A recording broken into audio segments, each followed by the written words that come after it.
दशरथ जी के जो पुण्य थे वो ही राम के रूप में साकार बनकर के आ रहे हैं। और ध्यान रखना माताओं, केवल बेटा ही नहीं होता है पुण्य, ये बेटियां भी पुण्य की मूर्तिमान रूप होती हैं।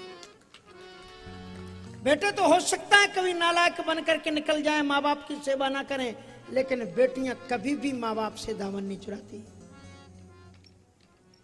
इसलिए केवल राम जी को नहीं बताया, कहा दशरथ सुकृत राम धर देही और जनक सुकृत मूर्ति बैरे।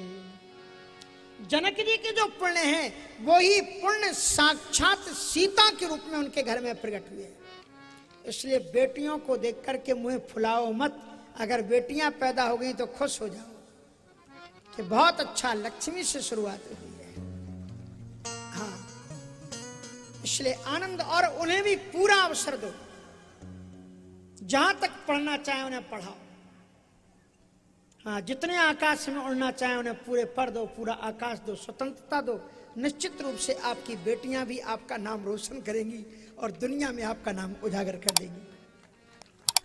राजा जनक का कोई बेटा था ही नहीं, उठा लेना कोई रामायण में, लेकिन आज राजा जनक को दुनिया के लोग जानते हैं कि नहीं जानते हैं? किसके कारण जानते हैं? उनकी बेटी के कारण जानते हैं।